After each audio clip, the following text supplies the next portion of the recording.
Bom dia. Legal, vocês ouviram isso? Agora a gente tá gravando. Sim. Sim. Ah, então, pessoal,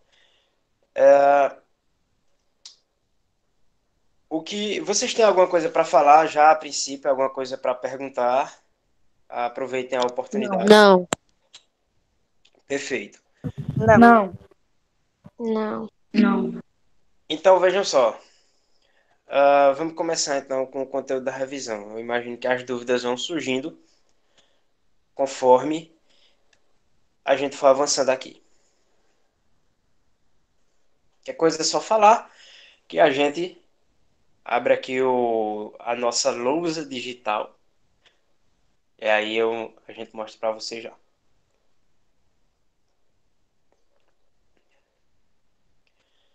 Só o slide abrir. Vamos lá, eu vou compartilhar minha tela aqui, a tela do PC.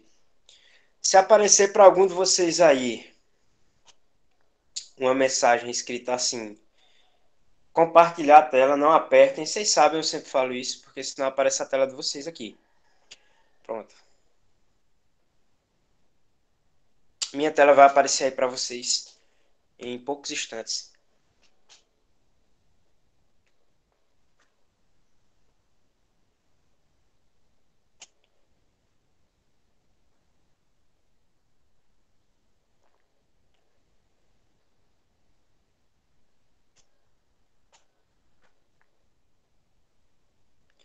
Muito bem.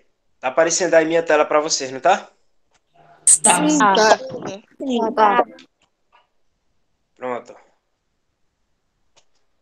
Sim. Então vamos lá. Vamos revisar o conteúdo.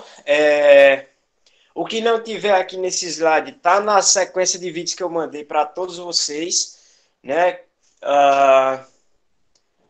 Tem muito vídeo lá, né? Deve ter uns 15, 16 por aí. Então é Sim. conteúdo bastante. Vejam só, Andamos 11. 11, alguma coisa assim. Não, é mais do que 11, inclusive.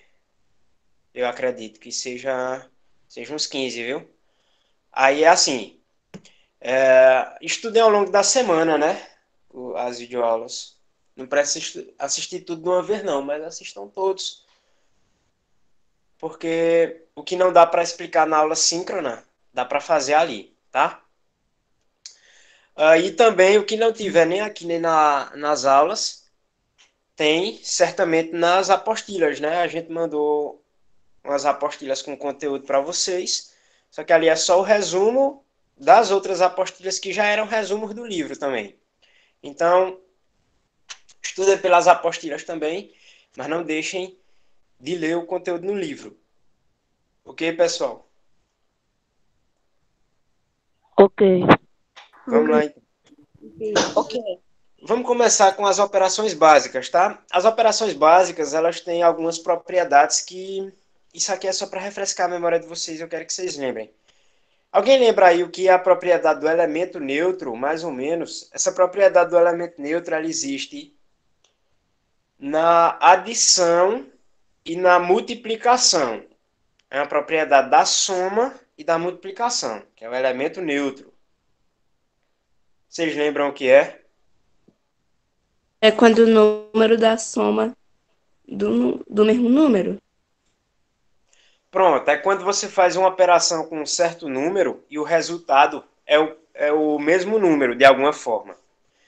Esse elemento neutro ele acontece assim. Na multiplicação, o elemento neutro é 1. Que, como você disse aí, como você respondeu, quando eu multiplico qualquer número por 1, eu vou obter o próprio número que eu multipliquei por 1 como resultado. Então, 1 é um elemento neutro. Ele é neutro porque ele não faz diferença na operação. Tá? Ele aparece ali, mas ele é neutro. Ele não faz, ele não modifica nenhum número. Então, como no exemplo dado aí, se eu pegar um número qualquer A e multiplicar pelo elemento neutro, que é 1, vai dar o mesmo número A. Por exemplo, se A for 5. Então, é 5 vezes 1, que dá 5. Na realidade, o que isso quer dizer é que todo número que eu multiplicar por 5, ele vai dar 5. Perdão, todo número que eu multiplicar por 1 vai dar o próprio número. Agora eu fui longe nessa, né? todo número que eu multiplicar por 1 vai dar o próprio número. Ou seja, se eu fizer 5 vezes 1 vai dar 5, se eu fizer 6 vezes 1 vai dar 6, se eu fizer 7 vezes 1 vai dar 7 e por aí vai. Então, é o elemento neutro da multiplicação, ok? E na adição, esse elemento neutro é o número 0. É fácil de perceber porque o 0 é neutro, pela questão de que se eu tiver o 0 em uma sequência de adições, o 0 não modifica o valor de nada, né? Por exemplo, se eu tiver 3 mais 0, vai dar 3, eu não acrescentei nada. Ou se o 0 vier primeiro também, 0 mais 6, vai dar 6, não faz diferença nenhuma. Ou seja, o 0 está ali, mas ele está ali como neutro, portanto, ele não chega a fazer diferença nenhuma naquela operação. Compreendido, pessoal, a parte do elemento neutro? Sim. Sim. Pronto. Então vamos para a próxima propriedade. Propriedade comutativa. Propriedade comutativa quer dizer o seguinte. Vocês já devem ter ouvido a propriedade comutativa nos seguintes termos. A ordem dos fatores não altera o resultado. Vocês já devem ter ouvido isso, né? Em algum lugar. Então, a propriedade comutativa ela se traduz dessa forma. A gente diz que a ordem dos fatores não altera o resultado. E isso vale para a multiplicação e para a adição apenas. No caso da subtração e da divisão, a ordem altera o resultado. Mas numa soma, não. Então, se eu tiver, por exemplo, 6 mais 4, o resultado é 10, certo? Se eu tiver 4 mais 6, o resultado também é 10. Então, essa é a propriedade comutativa da adição. Significa que a ordem dos fatores não altera o resultado. Lembrem dessa propriedade, né? Primeira foi elemento neutro, que é o 0 na adição e na multiplicação é o 1, um elemento que não faz diferença. Segunda propriedade é comutativa. A ordem dos fatores não altera o resultado. Isso acontece também na multiplicação. Na multiplicação, se eu tiver 5 vezes 3, dá 15. Mas se for 3 vezes 5, dará 15 também. Ou seja, a ordem dos fatores não altera o resultado para a multiplicação também. Ok? Propriedade comutativa. Alguma dúvida? Não. Não. Prosseguindo, a gente tem a propriedade associativa. A propriedade associativa, você usa muito ela, muito mais na sua mente, para fazer conta de cabeça, do que para fazer no papel, né? Mas a associação ela pode acontecer para praticamente qualquer operação, mas a gente vai considerar os exemplos da soma e da multiplicação aqui. Significa que você pode somar as parcelas de uma soma de diferentes maneiras para chegar ao seu resultado. Por exemplo, se eu tiver 4 mais 6 mais 3, eu tiver que fazer essa operação de 3 parcelas, como está mostrado aí no slide. 4 mais 6 mais 3. Eu posso associar primeiro o 4 e o 6 apenas, e fazer 4 mais 6, que vai dar 10, e depois somar com a última parcela, que é o 3, resultando assim em 13. Ou eu posso associar os dois últimos algarismos, no caso, associar o 6 e o 3 e fazer 6 mais 3, que dá 9, e por último somar com o 4, que vai dar 13 também. Então eu posso fazer essa associação de qualquer forma que eu quiser. Eu posso começar associando 4 com 6 e fazer primeiro 4 mais 6, para depois juntar o 3, ou eu posso começar associando 6 mais 3, para depois somar com 4. E, inclusive, eu posso também associar, embora eles não estejam próximos um do outro, o número 4 com o número 3, que daria 7, para depois juntar com 6, que daria 13. Quer dizer, isso é uma consequência direta daquele fato de que a ordem dos fatores não altera o resultado. Como a ordem dos fatores não altera o resultado, então na hora de fazer uma operação que tem vários elementos ali, vários fatores, eu posso associar eles do jeito que eu quiser. Eu não preciso seguir a ordem que aparece no problema ou a ordem que aparece na questão. Enfim, eu posso pegar os números mais fáceis de fazer e juntar eles primeiro, para depois juntar a parte que daria mais trabalho, por exemplo. Alguma dúvida na propriedade associativa? Não. Não. Não. Então vamos falar um pouquinho agora sobre o algoritmo da divisão, pessoal. Vocês pegaram bem esse assunto? Eu imagino que seja considerado Sim. difícil, né, divisão? Sim. Eu já peguei o assunto. Sim. Quando você tem uma divisão, a divisão ela é usada, né, para fracionar partes, para dividir. Vocês sabem que existem algumas técnicas de divisão para ajudar você, se você não souber dividir os algarismos propriamente. Por exemplo, você pode usar aquela estratégia de fazer os palitinhos, né, e sair circulando por aí vai. Mas o importante é que vocês saibam como é que funciona esse algoritmo que está aparecendo aí na tela de vocês, que chama algoritmo de Euclides, tá? Para se fazer divisões chamadas euclidianas, que são aquelas divisões onde o resto pode ser zero ou não, né? Pode ter resto que não seja zero. Em que você tem que pegar o dividendo, realizar a operação entre o dividendo e o divisor, e você vai colocando o quociente ali na parte de baixo do divisor, você vai colocando ele abaixo do divisor. E aí você, para obter os novos resultados, ou para chegar até o seu resto, você, como está sendo mostrado aí, que é 14 dividido por 2, a gente chega em um quociente 7, e a gente multiplica o quociente pelo divisor de novo, que dá 14, e coloca esse 14 abaixo do dividendo, e faz uma operação de subtração. A gente sai fazendo esse processo de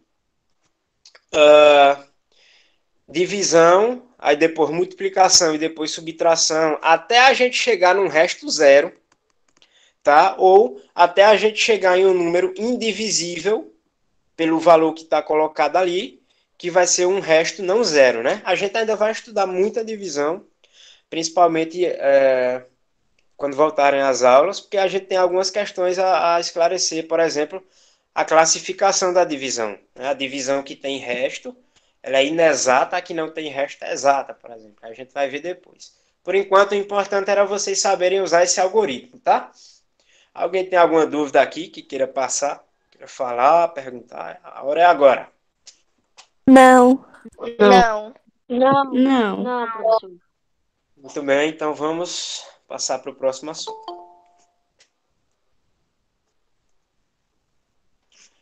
Pronto. Próximo assunto é ângulos. O assunto de ângulo foi o que alguém falou aí que estava com dificuldade. Acho que foi Thales, né? Olha, Sim. primeiramente a definição de ângulo, como eu tinha dito, ângulo é a região que fica entre ou dentro de dois segmentos de reta. Quando você tem dois segmentos de reta que se encontram, você tem um ângulo, como está aparecendo aí para vocês nessa figura que tem aqui, né? Em que a gente tem dois segmentos de reta, um é o segmento A, outro é o segmento B, ou o segmento que vai de O até A e o segmento que vai de O até B. São dois segmentos de reta, tá? E esses dois segmentos de reta, eles se encontram em um dado ponto, que é a origem, que a gente chama de O. Esse ponto, origem O, é o vértice, e o ângulo surge ali no vértice. O que é o ângulo propriamente? É importante que vocês não achem que o ângulo seja essa parte pintada de vermelho só. O ângulo é o nome que a gente dá à abertura, ao tamanho da abertura entre os dois segmentos de reta. Então, o ângulo propriamente é toda essa abertura. O ângulo ele geralmente é medido em uma unidade que a gente chama graus. Tem outra unidade para medir ângulo, mas propriamente a gente vai considerar aqui só o grau. E o grau é representado por esse pequeno símbolo aqui, que é uma bolinha, como vocês sabem. Então, a medida de 1 grau, já disse, é lida como grau, e a de 360 graus, ou seja, quando tiver essa bolinha ali ao lado, você lê como graus aquilo ali, tá? Então é isso, o ângulo é a abertura entre dois segmentos de reta que se encontram, tá? Não existe ângulo entre três segmentos de reta, não. Se você tiver três segmentos de reta em um ponto só, então você tem um ângulo, você tem dois ângulos ali, né? Porque cada segmento de reta forma um ângulo com o outro ali. Veja só existe ângulo entre dois segmentos de reta que se encontram. Tá bom? Ô Pedro, outra coisa que é bom lembrar para eles, né? Que o ângulo é medido pelo transferidor, né? Aquela réguinha, como eles dizem, aquela réguinha que parece um arco-íris.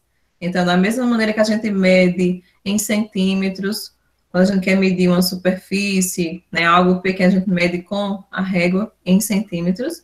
Quando a gente quer saber que tamanho o ângulo possui, né, quantos graus, a gente mede com o transferidor. Fica bem fácil com o transferidor, a gente saber a medida exata que aquele ângulo ele possui em graus.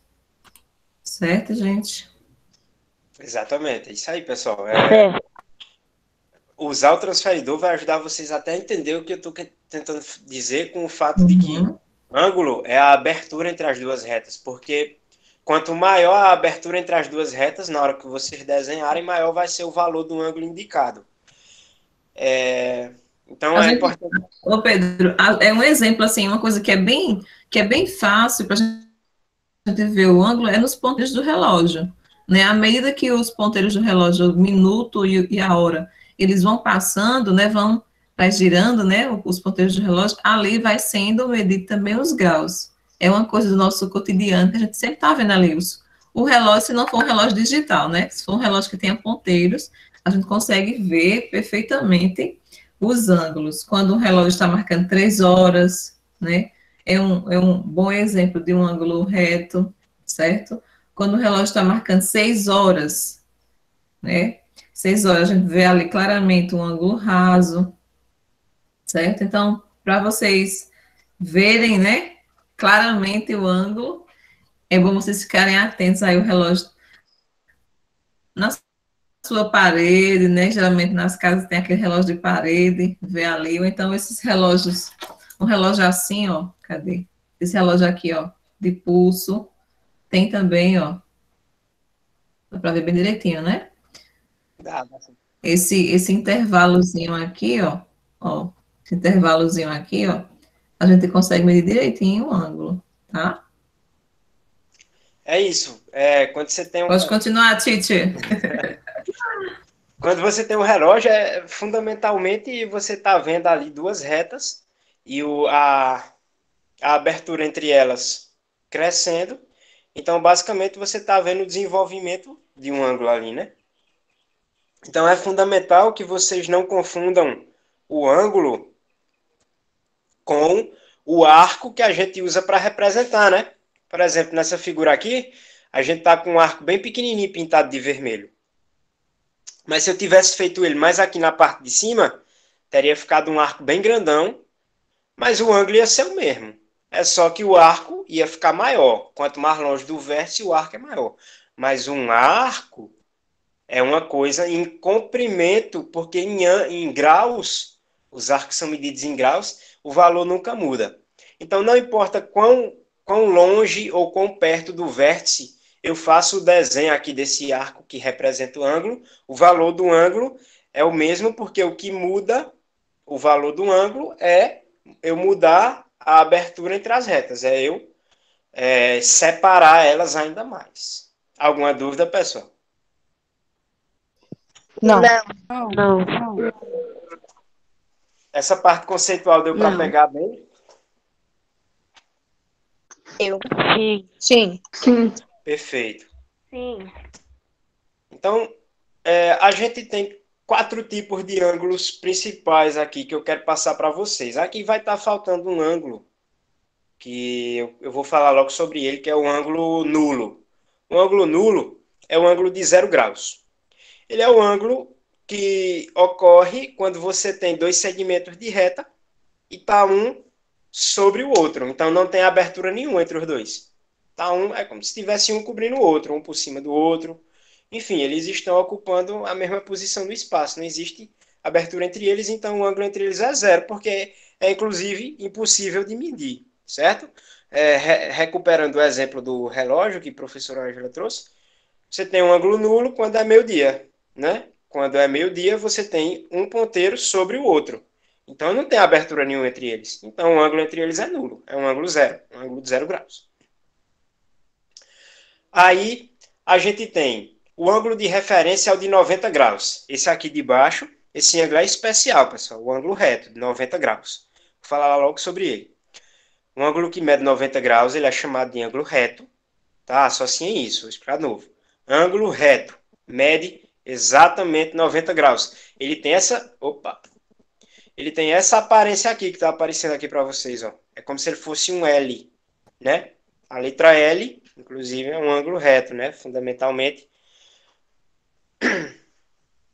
E o ângulo reto, ele é representado diferente. Ele não é representado por um arco. Tá dando para ver aí na tela de vocês, no slide, que ele é representado por um quadradinho com uma bolinha cêntrica, centralizada, né, no centro. É um ângulo de 90 graus. Então, com base nele, a gente vai ter o ângulo agudo, que é esse que está aparecendo aqui em cima, que é esse de 40 graus. Mas ângulo agudo é todo ângulo menor do que 90 graus. Todo ângulo que mede menos de 90 graus é um ângulo agudo. Então, se ele tiver 89 graus, ele já é agudo, porque é menos que 90. Assim como se ele tiver 1 grau, ele é agudo também. Menos que 90, é tudo agudo, ok?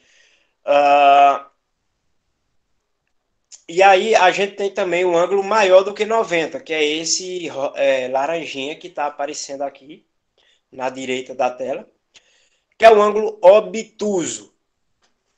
O ângulo obtuso, ele mede mais do que 90 e menos do que 180, que é um ângulo raso, tá? Então, vamos lá, vamos associar isso aqui. O ângulo reto, ele mede exatamente 90 graus. O ângulo reto, ele mede exatamente 90. Todo ângulo que mede menos do que 90 é agudo. Todo ângulo que mede mais do que 90 e menos do que 180 é obtuso, ok? Então, por exemplo, aqui a gente tem um ângulo de 145 graus, né? Esse ângulo laranjinha aqui. Ele é obtuso porque ele tem mais do que 90 graus. E o que seria o ângulo de 180 graus, que é outro ângulo especial? É o ângulo raso. É um ângulo de meia volta. Ele tem 180 graus, ele tem esse aspecto aqui. Tá?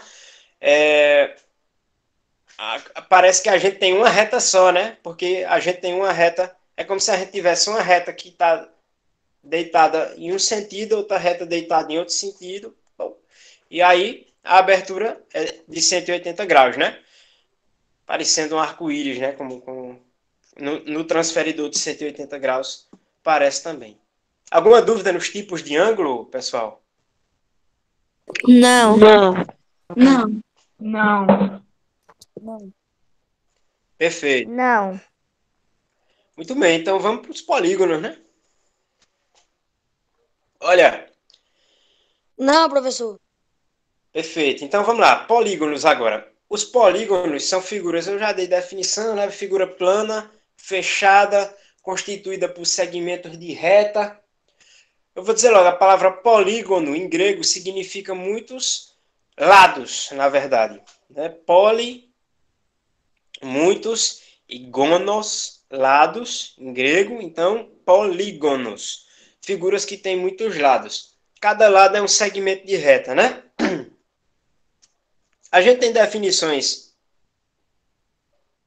mais rigorosas de polígono, que dizem que o polígono ele é uma figura formada por uma linha poligonal fechada. Mas isso é a mesma coisa que dizer que o polígono é formado por vários segmentos de reta fechados. Eu acho que eu fui enfático em falar isso na aula sobre polígonos, a questão de que se eu fizer um desenho, começar a fazer um desenho de um polígono e não fechar, não é um polígono.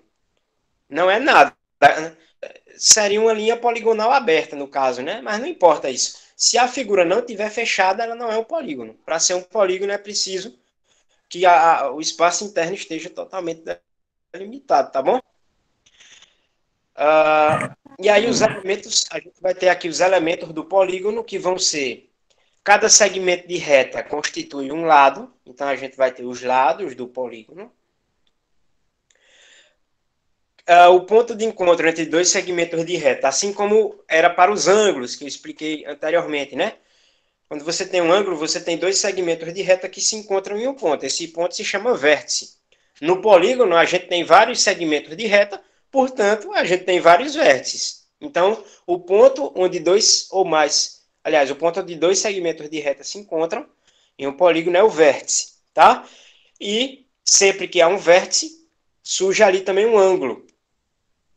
Aí a gente chama esse ângulo de ângulo interno.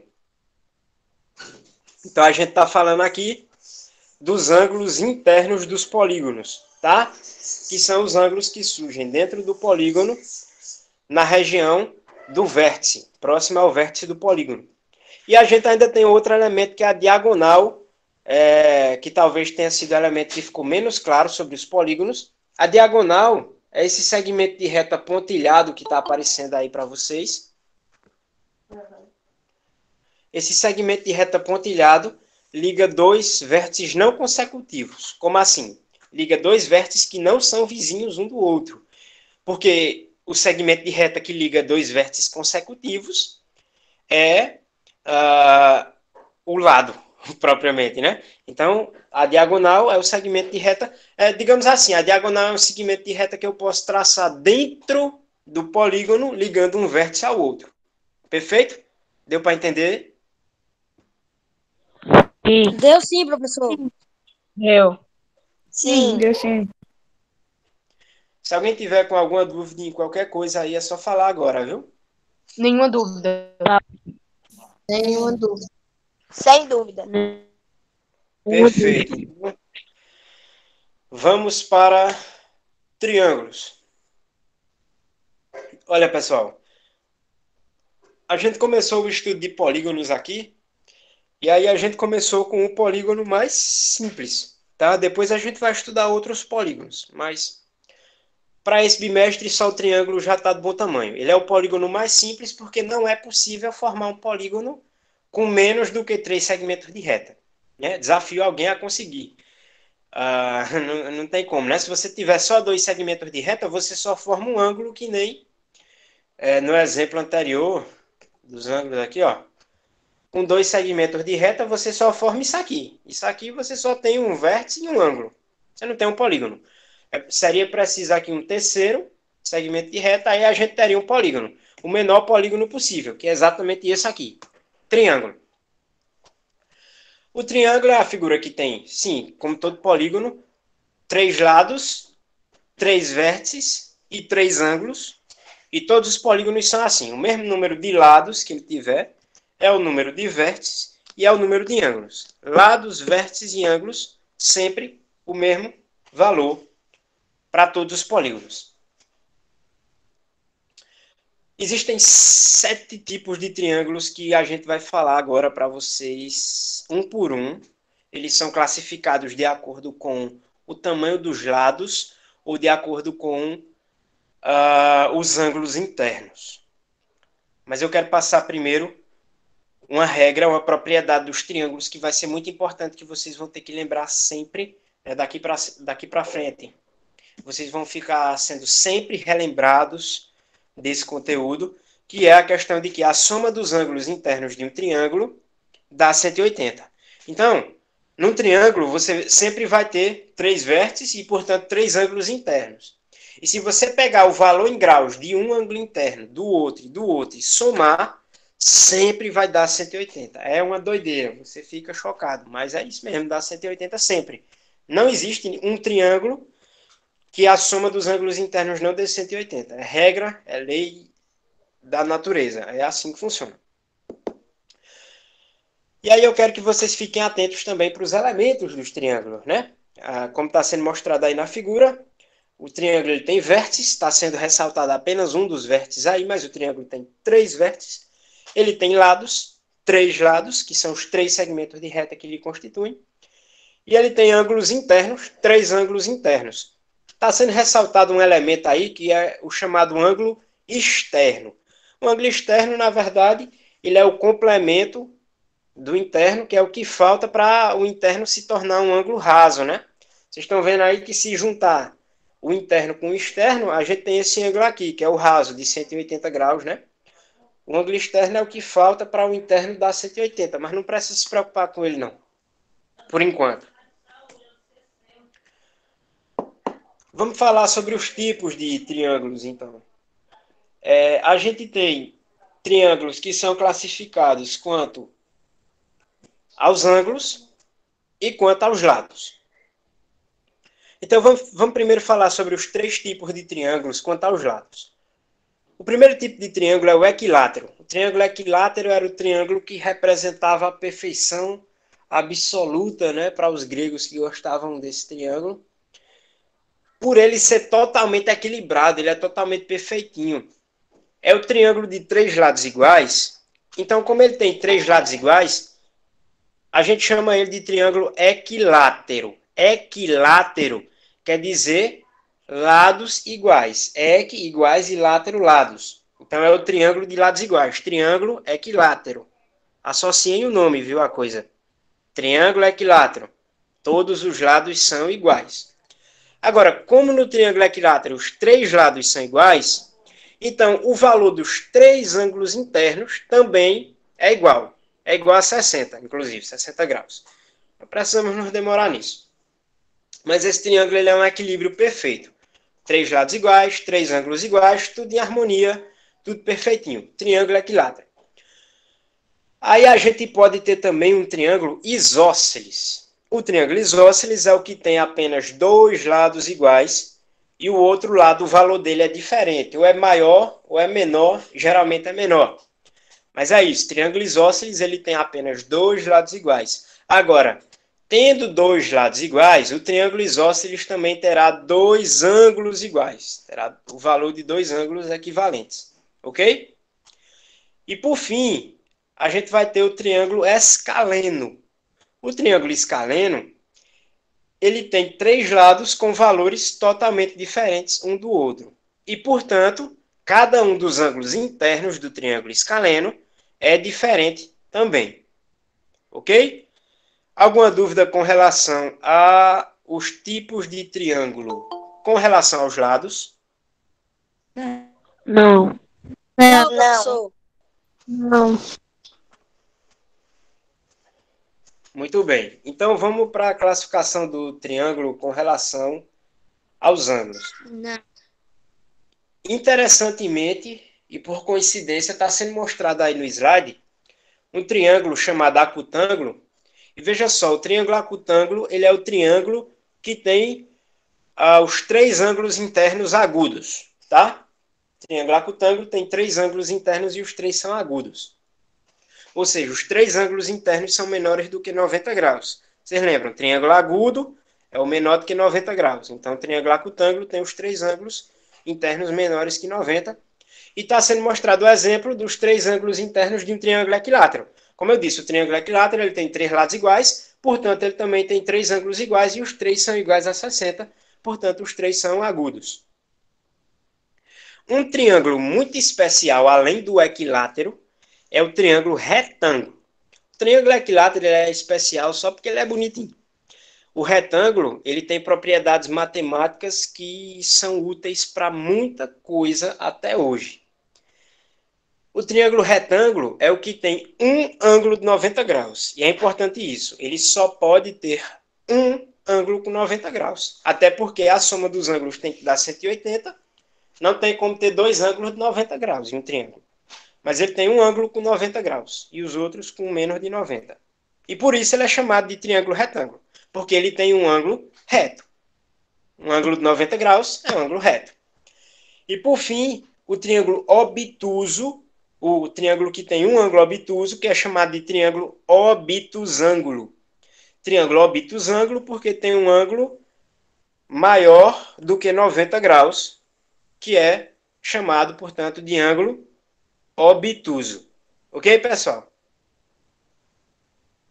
Ok, professor. Alguém tem alguma dúvida? Alguém quer perguntar alguma coisa? Não, professor. Não. Muito bem, Não. pessoal. Com isso, Não. a gente encerra o nosso slide. E a gente vai parar a gravação, mas não vai acabar a aula ainda também, tá? Mas a gravação vai parar.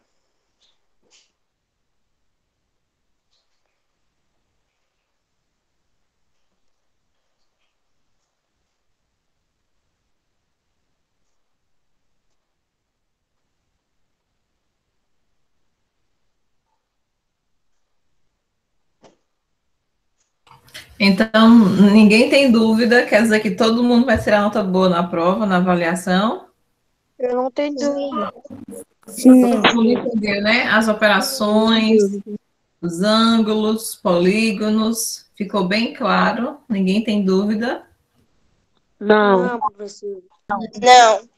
Então, desenrola, sabendo mesmo. Que coisa boa, que todo Vou mundo fazer o meu máximo na prova. Vou fazer o meu máximo. Que que bom. bênção. Eu também. Eita, que felicidade. Na minha turma, eu não mandei ainda